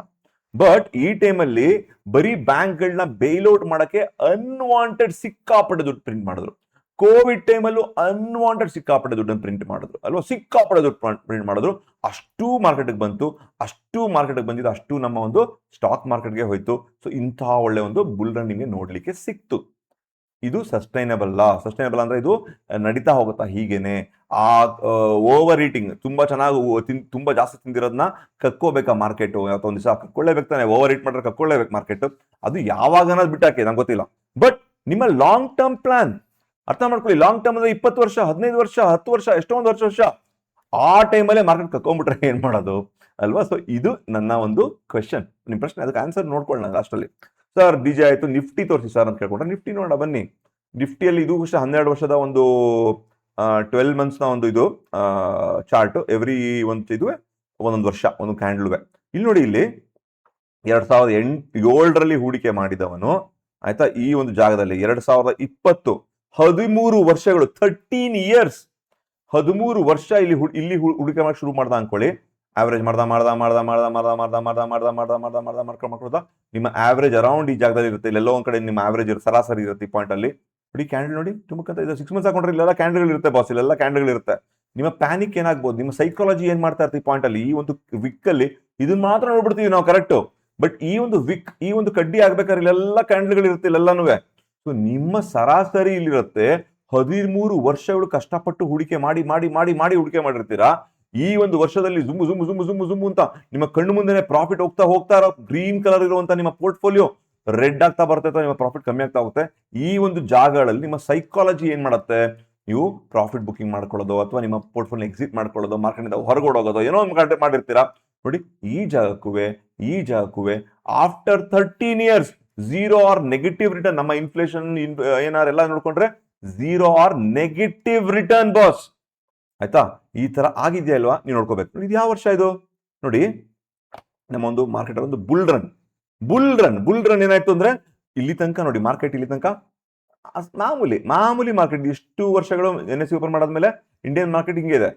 ಬಟ್ ಇಲ್ಲಿಂದ ಇಲ್ಲಿ ನೋಡಿ, ಇಲ್ಲೇನಾಯ್ತು 2014ರಲ್ಲಿ 2014 ಏನಾಯ್ತು ಆಯ್ತಾ, 2014 ಆಯ್ತು, 2020 ಯಾವ್ದು ಇದು 20 ತಾನೆ, 20 ಈ 20ರಲ್ಲಿ ಇದೆ ಕೋವಿಡ್ ಫಾಲ್ ಆದ್ಮೇಲೆ ಜೀ ಅಂತ ಮಾರ್ಕೆಟ್ ಹೋಯ್ತು. ಯಾಕೆ ಈ ರಿಕವರಿ ತಗೊಂಡು ವಿ ಶೇಪ್ ರಿಕವರಿ ಯಾಕೆ ತಗೊಂಡು ಮಾರ್ಕೆಟ್? ಈ ಒಂದು ಜಾಗದಲ್ಲಿ ಆಯ್ತಾ, ಈ ಒಂದು ಜಾಗದಲ್ಲಿ ಮಾರ್ಕೆಟ್ ಕೋವಿಡ್ ಅಲ್ಲಿ ಬಿದ್ದು ವಿ ಶೇಪ್ ರಿಕವರಿ ತಗೊಂಡ್ಬಿಡ್ತಿಂಗೆ. ಯಾಕೆ ತಗೊಂಡು? M3 ಮನಿ ಸಿಕ್ಕಾಪಡೆ ದುಡ್ಡನ್ನ ಇಲ್ಲಿ ಪ್ರಿಂಟ್ ಮಾಡಾಕಿದ್ರು ಬಾಸ್. ಈ ಪಾಯಿಂಟ್ ಅಲ್ಲಿ ನಮ್ಮ ಒಂದು ಇದ್ರಲ್ಲಿ ಮಾಡ್ದಂಗೆ ಈ ಜಾಗದಲ್ಲಿ ಏನಾಯ್ತು 2014 ಮೋದಿ ಗವರ್ಮೆಂಟ್ ಆಯ್ತಾ, ಮೋದಿ ಗವರ್ಮೆಂಟ್ ಬಂದ ಜಾಗ ಇದು, ಬಿಜೆಪಿ ಗವರ್ಮೆಂಟ್ ಬಂದ ಜಾಗ. ಸೊ ಇಲ್ಲಿ ಮಾರ್ಕೆಟ್ ಒಂದು ಇದಾಗಿದ್ದರಿಂದ ಈ ಜಾಗದಲ್ಲಿ ಒಂದು ಯುಫೋರಿಯಾ ಅಂದ್ರೆ ತುಂಬಾ ದೊಡ್ಡ ಒಂದು ಪಾಸಿಟಿವಿಟಿ ಮಾರ್ಕೆಟ್ ಬಂತು. ಏನ್ ಪಾಸಿಟಿವ್ ಬಂತು? ರೋಡ್ಗಳು ಚೆನ್ನಾಗಾಯ್ತು, ಇಂಡಿಯನ್ ರೈಲ್ವೇಸ್. ನಾನು ಪೊಲಿಟಿಕಲ್ ವಿಷಯ ಮಾತಾಡ್ತಾ ಇಲ್ಲ, ಇಲ್ಲಿ ಪ್ಯೂರ್ಲಿ ಫೈನಾನ್ಸಿಯಲ್ ಮಾತಾಡ್ತಾ ಇರೋದು. ಏನಕ್ಕೆ ಮಾರ್ಕೆಟ್ ಅಲ್ಲಿ ಅಷ್ಟೊಂದು ಯುಫೋರಿಯಾ ಬಂತಂತ. ಮತ್ತೆ ಕೆಲವು ಕಾರ್ಪೊರೇಟ್ ರಿಫಾರ್ಮ್ಸ್ಗಳು ಮಾಡಿದ್ರು. ಸೂಪರ್ ಅಪರ ಇನ್ನೂ ಇಲ್ಲ, ನಮ್ಮ ಇಂಡಿಯಾ ಇನ್ನೂ ವರ್ಷ ಆಗಿದೆ, ಕೆಲವು ವಿಷಯಗಳಲ್ಲಿ ತುಂಬಾ ಇಂಪ್ರೂವ್ ಮಾಡ್ಬೇಕು ನಮ್ಮ ದೇಶ. ಬಟ್ ಇಲ್ಲಿ ಎಷ್ಟೊಂದು ರಿಫಾರ್ಮ್ಗಳು ಬಂತು ಅಂದ್ರೆ ಇನ್ಫ್ರಾಸ್ಟ್ರಕ್ಚರ್, ಕ್ಯಾಪೆಕ್ಸ್ ಸ್ಪೆಂಡಿಂಗ್ ಜಾಸ್ತಿ ಆಯ್ತು, ಟ್ಯಾಕ್ಸ್ ಕಲೆಕ್ಷನ್, GST ರಿಫಾರ್ಮ್ಸ್, ಎಷ್ಟೊಂದು ವಿಷಯಗಳು ಈ ಜಾಗಗಳಾಯ್ತು. ಸೊ ಮಾರ್ಕೆಟ್ ಲೈಕ್ ಮಾಡ್ತದನ್ನ ಆಯ್ತಾ, ಲೈಕ್ ಮಾಡಿ ಈ ತರ ಒಂದು ಬುಲ್ ರನ್ ಬಂತು ಆಯ್ತಾ. ಈ ಬುಲ್ ರನ್ 2014ರಲ್ಲಿ ಸೇಮ್ ಟೈಮಲ್ಲಿ ಸಿಕ್ಕಾಪಡೆ ಇಲ್ಲಿ ಇಷ್ಟು ವರ್ಷಗಳು ಎಷ್ಟು ದುಡ್ಡು ಪ್ರಿಂಟ್ ಮಾಡಿದ್ರು, ಒಂದೇ ವರ್ಷದಲ್ಲ 2 ವರ್ಷದಲ್ಲೂ ಇನ್ನೂ ಡಬಲ್ ದುಡ್ಡು ಪ್ರಿಂಟ್ ಮಾಡ್ಬಿಟ್ರೆ, ನಂಬರ್ಸ್ ಕರೆಕ್ಟ್ ಆಗಿಲ್ವ ಅಕ್ಕಪಕ್ಕ ಇರ್ಬೋದು, ಬಟ್ ಸಿಕ್ಕಾಪಡೆ ದುಡ್ಡು ಪ್ರಿಂಟ್ ಮಾಡಿ ಮಾರ್ಕೆಟ್ ನಮ್ಮ ಇದಕ್ಕೆ ನಿಮ್ಮ ಎಲ್ಲರಿಗೂ ಬ್ಯಾಂಕ್ ಅಕೌಂಟ್ ಓಪನ್ ಮಾಡಿ, ಜನ್ಧನ್ ಯೋಜನಾ, ಆ ಯೋಜನಾ, ಈ ಯೋಜನಾ ಅಂತ ದಿನ ಪ್ರತಿಯೊಂದು ಜನಕ್ಕೆ ದುಡ್ಡು ಕೊಟ್ಟು, ಫ್ರೀ 80 ಕೋಟಿ ಜನಕ್ಕೆ ಫ್ರೀ ಊಟ ಕೊಟ್ಟು, 2,000 ರೂಪಾಯಿ ಕೊಟ್ಟು, ಅದು ಕೊಟ್ಟು ಇದು ಕೊಟ್ಟು ಎಲ್ಲೋ ದುಡ್ಡಲ್ಲ ಎಲ್ಲ ಮಾರ್ಕೆಟ್ಗೆ ಬಂದು ವಾಪಸ್ಸು. ಮಳೆ ಎಲ್ಲಾದ್ರೂ ಬಿರ್ಲಿ, 2,000 ರೂಪಾಯಿ ಒಬ್ಬರು ನಮ್ಮ ಹೆಂಗ್ಸಿಗೆ ಕೊಟ್ಟರೆ, ನಮ್ಮ ಕರ್ನಾಟಕದ ಹೆಂಗ್ಸ್ಗೆ ಅವ್ರೇನ್ ಮಾಡ್ತಾರೆ, ಸೀರೆ ತೋತಾರೆ, ಸೀರೆಯಲ್ಲಿ ತೋತಾರೆ, ಯಾವುದೋ ಒಂದು ಇದ್ರಲ್ಲಿ ತೋತಾರೆ. ಆ ಸೀರೆ ಎಲ್ಲಿ ಮಾಡುತ್ತೆ, ನೇಗಾರ ಯಾರು, ರಿಲಯನ್ಸ್ಗೆ, ಫೈನಲಿ ರಿಲಯನ್ಸ್ ಹೋಗಿ ಅಂಬಾನಿಗೆ ಹೋಗುತ್ತೆ. ಸೊ ಎಲ್ಲಿಗೆ ಹೋದ್ರು ಯಾವುದೋ ಒಂದು ಇಂಡಸ್ಟ್ರಿ ಹೋಗುತ್ತೆ, ಆ ಇಂಡಸ್ಟ್ರಿ ಬಂದು ಮಾರ್ಕೆಟ್ಗೆ ಬರುತ್ತೆ, ಮಾರ್ಕೆಟ್ ಅಲ್ಲೇ ಬಂದು ಯುಫೋರಿಯಾ ಹಿಂಗೆ ಹೋಗ್ತಾ ಇದೆ. ಓಕೆನಾ. ಸೊ ಬೇಸಿಕಲಿ ಈ ಕೆಲವು US ಅಲ್ಲಿ ಏನಾಯ್ತು, US ಅಲ್ಲಿ ಆ ಒಂದು ಇದ್ರಲ್ಲಿ ತೋರಿಸಲಿಲ್ಲ ಅದನ್ನ, ಆ ವರ್ಷ ಯಾಕೆ ಹಂಗಾಯ್ತು ಅಂತ. ಈ ಒಂದು ಜಾಗದಲ್ಲಿ ಏನೊಂದು ಬುಲ್ ರನ್ ಶುರು ಆಯ್ತು 2071. ಈ ಒಂದು ಜಾಗದಲ್ಲಿ ಯಾಕೆ ಬುಲ್ ರನ್ ಶುರು ಆಯ್ತು ಅಂದ್ರೆ, ಇಲ್ಲಿ ಮಾರ್ಕೆಟ್ ನೋಡಿ, ಇಲ್ಲಿಂದ ಬುಲ್ ರನ್ ಶುರು ಆಗಿದೆ ಮಾರ್ಕೆಟ್ ಅಲ್ವಾ. ಇದೊಂದು ಸಬ್ಪ್ರೈಮ್ ಇಂದ ಒಂದು ನೋಟ್ ಪ್ರಿಂಟ್ ಮಾಡಿದ್ದು. ಇಲ್ಲಿ ಇನ್ನೊಂದು ಬುಲ್ ರನ್ ಯಾಕೆ ಶುರು ಅಂದ್ರೆ, ನಿಮ್ಮ ಗೋಲ್ಡ್ ಸ್ಟ್ಯಾಂಡರ್ಡ್ ನ ತೆಗೆದಾಕ್ಬಿಟ್ರಿ ಇಲ್ಲಿ ಅಲ್ವಾ. ಗೋಲ್ಡ್ ಸ್ಟ್ಯಾಂಡರ್ಡ್ ಯಾಕಂದ್ರೆ, ಗೋಲ್ಡ್ ಸ್ಟ್ಯಾಂಡರ್ಡ್ ಬಗ್ಗೆ ಗೂಗಲ್ ಮಾಡಿ ಗೊತ್ತಾಗುತ್ತೆ. ಗೋಲ್ಡ್ಗೆ $US ಪೆಗ್ ಮಾಡಿದ್ರು ಅಂದ್ರೆ, ಸೇಮ್ ಗೋಲ್ಡ್ ಮತ್ತೆ $US ಎರಡು ಒಂದಕ್ಕೊಂದಕ್ಕೆ ಅಂಟ್ಕೊಂಡಿರುತ್ತೆ. ಗೋಲ್ಡ್ ಬೆಲೆ ಹೋದ್ರೆ $US ಮೇಲೆ ಹೋಗುತ್ತೆ, ಇದು ಹೋದ್ರೆ ಈ ತರ ಆಯ್ತು. ಹಿಂಗೆ ಕಿತ್ತಾಕ್ಬಿಟ್ರು. ಎಷ್ಟು ಬೇಕಾದ್ರೂ ಪ್ರಿಂಟ್ ಮಾಡ್ಕೋಬಹುದು ಈಗ ನಾವು. ಸೊ ಪ್ರಿಂಟ್ ಇಲ್ಲೂ ಅಷ್ಟೇ ಪ್ರಿಂಟ್ ಮಾಡಕ್ ಶುರು ಮಾಡಿದ್ರು, ಇಲ್ಲೂ ಪ್ರಿಂಟ್ ಮಾಡಕ್ ಶುರು ಮಾಡಿದ್ರು, ಇಲ್ಲೂ ಪ್ರಿಂಟ್ ಮಾಡಕ್ ಶುರು ಮಾಡಿದ್ರು. ಹಾಗೆ ಅಲ್ಲಿ ಹೋಯ್ತು ಆರ್ಟಿಫಿಷಿಯಲ್ ಇಂಡ್ಯೂಸ್ಡ್ ಇಂದ. ಸೊ ಇಲ್ಲೂ ಕೂಡ ನಮಗೆ ಕೆಲವು ಯುಫೋರಿಯಾ, ಕೆಲವು ನೋಟ್ ಪ್ರಿಂಟಿಂಗ್ ಇಂದ ಒಂದು ಒಳ್ಳೆ ಬುಲ್ ರನ್ ಆಗಿದೆ. ಸೊ ಮಾರ್ಕೆಟ್ ಅಲ್ಲಿ ನಾ ಯಾಕೆ ಇದ್ರಲ್ಲಿ ತೋರಿಸ್ತಾ ಅಂದ್ರೆ, ಮಾರ್ಕೆಟ್ ಅಲ್ಲಿ ಎಷ್ಟೋ ವರ್ಷಗಳು ನಿಮಗೆ same return or negative returns ಬಂದಂತ ವರ್ಷಗಳು ನಿಮಗೆ ಪ್ರೂವ್ ಮಾಡಿ ನಿಮಗೆ ತೋರಿಸ್ತಾ ಇದ್ದೀನಿ ಅಲ್ವಾ. ಸೊ ಇದರಿಂದ ನಾವು ಹೇಗೆ ಹೊರಗೆ ಬರೋದು ಅದನ್ನ ನೋಡ್ಬೇಕಲ್ವ ನಾವೀಗ. ಇದರಿಂದ ನಮ್ಗೆ ಏನೇನ್ ಮಾಡ್ಕೋಬಹುದು ಅಂತ ನೋಡ್ಬೇಕು. ಸೊ ಕೆಲವು ಡೇಟಾ ನೋಡೋಣ. ಕೆಲವು ರಿಸರ್ಚ್ ಮಾಡ್ತಾ ಇದ್ದೆ ನಾನು, ಕೆಲವು ಜೆನ್ಯೂನ್ ವೆಬ್ಸೈಟ್ಗಳಿಂದ. ಇಲ್ಲಿ ವೆಬ್ಸೈಟ್ ಇಲ್ಲಿ ನೋಡಿ, ನಿಮ್ಮ Nifty returns from previous peaks ಅಂದ್ರೆ, ನಿಮ್ಮ ಒಂದು ಪೀಕ್ ನಲ್ಲಿ ನೀವು ಹೂಡಿಕೆ ಮಾಡಿದ್ರೆ, ಆ ವರ್ಷದ ಪೀಕ್ ನಲ್ಲಿ ಹೂಡಿಕೆ ಮಾಡಿದ್ರೆ ನಿಮಗೆ ಜನವರಿ 2028ರಲ್ಲಿ ಹೂಡಿಕೆ, ಪ್ರೀ GFC ಅಂದ್ರೆ ಗ್ಲೋಬಲ್ ಫೈನಾನ್ಷಿಯಲ್ ಕ್ರೈಸಿಸ್ ಇತ್ತಂತ ತೋರಿಸ್ತಾರೆ ನಿಮಗೆ. ಸೊ 2008ರಲ್ಲಿ ಜನವರಿ 2008ರಲ್ಲಿ ನೀವು ಹೂಡಿಕೆ ಮಾಡಿದ್ರೆ ನಿಮಗೆ 18 ವರ್ಷಗಳಾದ್ಮೇಲೆ CAGR ಬಂದು ನೆಗೆಟಿವ್ CAGR ತರ ತೋರಿಸ್ತಾ ಇದೆ ಆಯ್ತಾ. ನಿಮ್ಮ ಜನವರಿ 2015 ಪೋಸ್ಟ್ ಮೋದಿ ಯುಫೋರಿಯಾ ಆಯ್ತಾ, ಅದಾದ್ಮೇಲೆ ನೋಡ್ರಿ 8.8 ಪೀಕಲ್ಲಿ ಹೂಡಿಕೆ ಮಾಡ್ತಾ ಹೋದ್ರೆ. ಸೊ ಇದ್ರಲ್ಲಿ ಇನ್ನೊಂದು ನೋಡಿ, ಜನವರಿ ಕೋವಿಡ್ ಒಳಗೆ ಒಂದು 10.31, ಬರೀ 10.31% CAGR. ನಿಮ್ಗೆ ಒಂದು SIP ಕ್ಯಾಲ್ಕುಲೇಷನ್ 12%, 15%, 20%, 35%, 40% ತೋರಿಸ್ತಾ ಇರ್ತಾರೆ.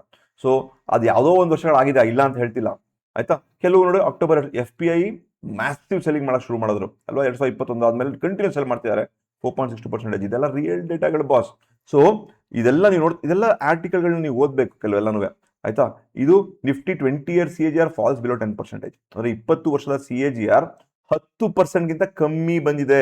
ಇದು ಸೆಕೆಂಡ್ ಟೈಮ್ ಇನ್ 30 ವರ್ಷ, ಸೆಕೆಂಡ್ ಟೈಮ್ ಮಾತ್ರ ಆಗಿರೋದು ಇದು 30 years ಅಲ್ಲಿ.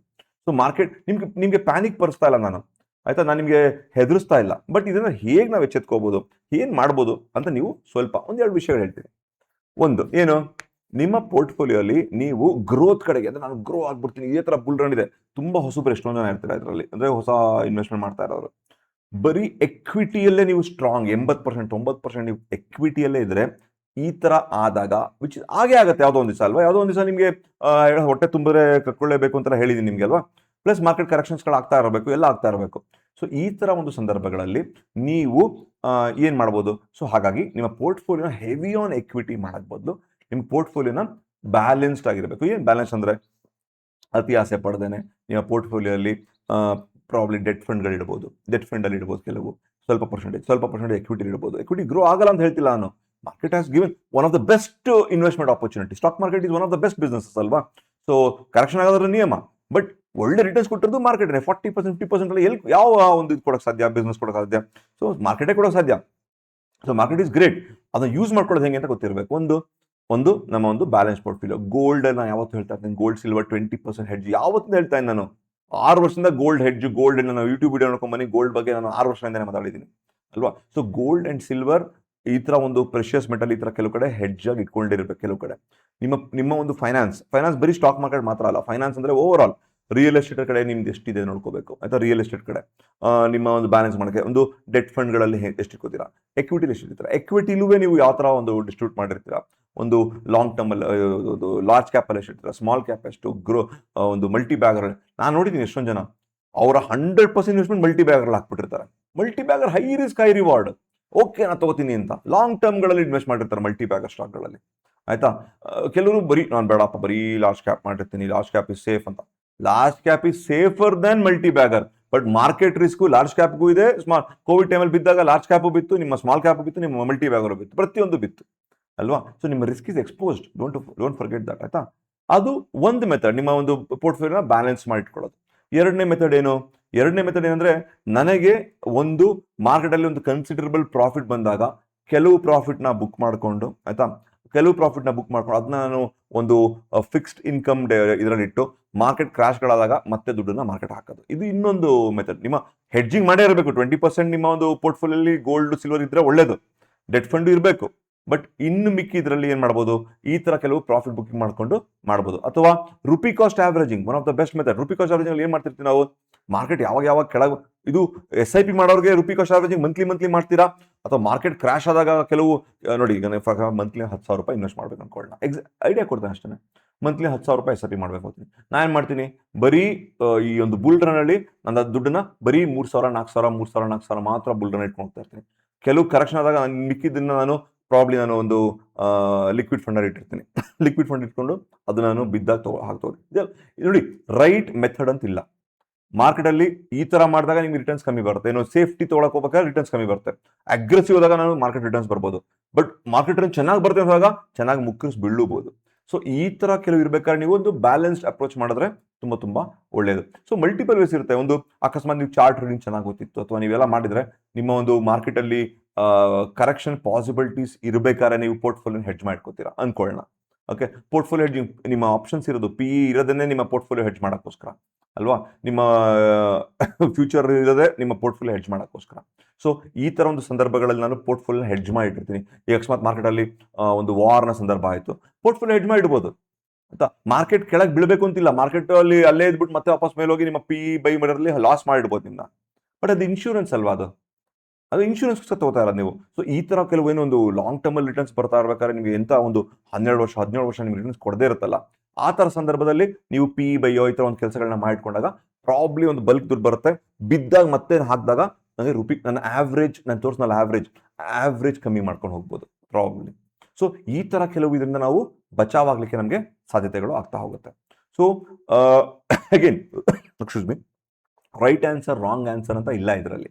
ಓಕೆ, ಯಾಕಂದ್ರೆ ಪ್ರತಿಯೊಬ್ಬ ಮನುಷ್ಯನ ಒಂದು ರಿಕ್ವೈರ್ಮೆಂಟ್ ಆಗಿರ್ಬೋದು, ಪ್ರತಿಯೊಬ್ಬ ಮನುಷ್ಯನ ಒಂದು ಇನ್ವೆಸ್ಟ್ಮೆಂಟ್ ಕೆಪಾಸಿಟಿ ಇರ್ಬೋದು, ಪ್ರತಿಯೊಬ್ಬ ಮನುಷ್ಯನ ಥಿಂಕಿಂಗ್, ಸೈಕಾಲಜಿ ಎಲ್ಲ ಚೇಂಜ್ ಇರುತ್ತೆ. ಸೊ ಹಾಗೆ ಒಂದು ರೈಟ್ ಅಪ್ರೋಚ್ ಅಂತ ನಿಮ್ಗೆ ಎಲ್ಲ ತರ ಅಪ್ರೋಚ್ಗಳು ಹೇಳ್ತಾ ಇದೀನಿ. ಅಥವಾ ಅಪ್ರೋಚ್ಗಳು ಇಲ್ಲ ನನಗೆ ಸರ್ ಈ ತರ ತಲೆನೋವೇ ಬೇಡ ಅಂದ್ರೆ, ಮಾರ್ಕೆಟೇ ಬೇಡ ಅಂದ್ರೆ ಮಾರ್ಕೆಟ್ ಇನ್ವೆಸ್ಟೇ ಮಾಡಬೇಡಿ.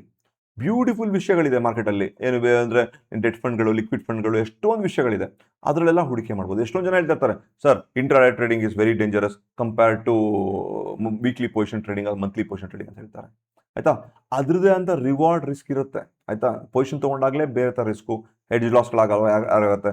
ಬರೀ ಇದೇ ಮಾಡಿದಾಗ ಇದು. ಸೊ ಲಾಂಗ್ ಟರ್ಮ್ ಇನ್ವೆಸ್ಟರ್ ಮಾತ್ರ ಸೇಫ್ ಮಾರ್ಕೆಟ್ ಅಲ್ಲಿ. ನೋ ಆ ಥರ ಇಲ್ಲ ಆಯ್ತಾ? ನಾ ಇದನ್ನೇ ಯಾವಾಗಲೂ ಹೇಳ್ತಾ ಇರ್ತೀನಿ, ಲಾಂಗ್ ಟರ್ಮ್ ನಿಮ್ಮ ರಿಸ್ಕ್ ಕಮ್ಮಿ ಆಗುತ್ತೆ ಕಂಪೇರ್ ಟು ಇಂಟ್ರಾಡೇ ಟ್ರೇಡಿಂಗ್ ಇಂದ ಲಾಂಗ್ ಟರ್ಮ್ ಇನ್ವೆಸ್ಟ್ಮೆಂಟ್ ರಿಸ್ಕ್ ಕಮ್ಮಿ ಆಗುತ್ತೆ. ರಿಸ್ಕ್ ಇಲ್ಲ ಅಂತಲ್ಲ, ಆ ರಿಸ್ಕ್ ಬಂದಾಗ ನಿಮ್ಮ ಮೊತ್ತದ ಅರ್ಥ ಮಾಡ್ಕೊಳ್ಳಿ. ಈಗ ಇಂಟ್ರಾಡೇಲಿ ನೀವು ಪ್ರಾಬಬ್ಲಿ ಒಂದು 1 ಲಕ್ಷ ರೂಪಾಯಿ ಆಟ ಆಡ್ತಾ ಇರ್ಬೋದು ನೀವು, ಅಥವಾ 1 ಲಕ್ಷ ರೂಪಾಯಿಲಿ 10% ಹೋಯ್ತು ಅನ್ಕೊಳ್ಳೋಣ. ಎಷ್ಟು ಹೋಯ್ತು ನಿಮ್ಮ ಲಾಸ್? 10,000 ರುಪೀಸ್ ಹೋಯ್ತು. ಇಲ್ಲ, 1 ಲಕ್ಷದಲ್ಲಿ 25% ಲಾಸ್ ಆಗೋಯ್ತು ಅನ್ಕೊಳ್ಳೋಣ. ನಿಮ್ ಲಾಸ್ ಎಷ್ಟು? 25,000. ನೀವು 20 ವರ್ಷ ನೀವು ಹೂಡಿಕೆ ಮಾಡಿದಾಗ, ಫಾರ್ ಎಕ್ಸಾಂಪಲ್ ನಿಮ್ದು 1 ಕೋಟಿ ರೂಪಾಯಿ ಆಗಿದೆ ಅಂತ ಅನ್ಕೊಳ್ಳೋಣ, ಅಥವಾ 1 ಕೋಟಿ ರೂಪಾಯಿ ಹೂಡಿಕೆ ಮಾಡಿರ್ತೀರಾ, ಆಯ್ತಾ? ಆ 1 ಕೋಟಿ ರೂಪಾಯಲ್ಲಿ ನಿಮಗೆ ಬರೀ 3% ಲಾಸ್ ಆಯ್ತು ಅಂತ ಅನ್ಕೊಳ್ಳೋಣ. ಅಲ್ಲಿ 25% ಲಾಸ್ ಇದೆ ಇಂಟ್ರಾಡೇಲಿ, ಇಲ್ಲಿ 3% ಲಾಸ್ ಆಯ್ತು ಅನ್ಕೊಂಡ್ರೆ ನಿಮಗೆ 3 ಲಕ್ಷ ಔಟ್ ಆಯ್ತು. ಬರೀ 3%. ನಾನು 30% ಕ್ರಾಶ್ 40% ಕ್ರಾಶ್ ಹೇಳ್ತಾ ಇಲ್ಲ ನಾನು, ಬರೀ 3% ಹೋಯ್ತು ಅನ್ಕೊಂಡ್ರೆ ನಿಮಗೆ 3 ಲಕ್ಷ ಹೋಯ್ತು. ಸೊ ನಿಮ್ಮ ಒಂದು ಲಾಸ್ ಪರ್ಸೆಂಟೇಜ್ ವೈಸ್ ಕಮ್ಮಿ ಕಾಣಿಸ್ತಾ ಇರುತ್ತೆ ನಿಮಗೆ, ಬಟ್ ನಿಮ್ಮ ಲಾಸಿನ ಮೊತ್ತ ಕಮ್ಮಿ ಆಗುತ್ತೆ. ಈಗ ನಿಮ್ಮ ವೀಕ್ಲಿ ಪೊಸಿಷನ್, ಮಂತ್ಲಿ ಪೊಸಿಷನ್ ತಗೋತೀರಾ ಅನ್ಕೊಳ್ಳೋಣ. ವೀಕ್ಲಿ ಪೊಸಿಷನ್, ಮಂತ್ಲಿ ಪೊಸಿಷನ್ ಅಲ್ಲಿ ನೀವು ಒಂದು ಆಪ್ಷನ್ ಸೆಲ್ ಮಾಡಿರ್ತೀರಾ. ಆಪ್ಷನ್ ಸೆಲ್ ಮಾಡಿ ನಿಮ್ಮ ಹೆಡ್ಜ್ ಲಾಸ್ ಎಷ್ಟಿರುತ್ತೆ? ಲಾಸ್ ಆದಾಗ ನಿಮಗೆ ಇಂಟ್ರಾಡೇಲ್ ಪ್ರಾಬ್ಲಿ ಒಂದು 1,000 2,000 ಲಾಸ್ ತಗೊಂಡು ಎಕ್ಸಿಟ್ ಮಾಡ್ಕೋತಾ ಇರ್ತೀರಾ.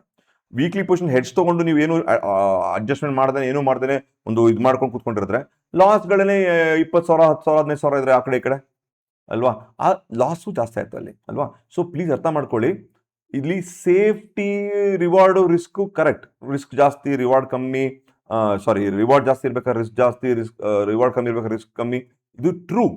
ಬಟ್ ಓವರ್ ಆಲ್ ರಿಯಾಲಿಟಿ ಅರ್ಥ ಮಾಡ್ಕೊಳ್ಳಿ. ಓವರ್ ಆಲ್ ರಿಯಾಲಿಟಿ ಏನು? I have to be safe, ನನಗೆ ರಿವಾರ್ಡ್ ಬೇಕು. ಈಗ ಯಾಕೆ ಜನ ಸ್ಟಾಕ್ ಮಾರ್ಕೆಟ್ ಬರ್ತಾರೆ?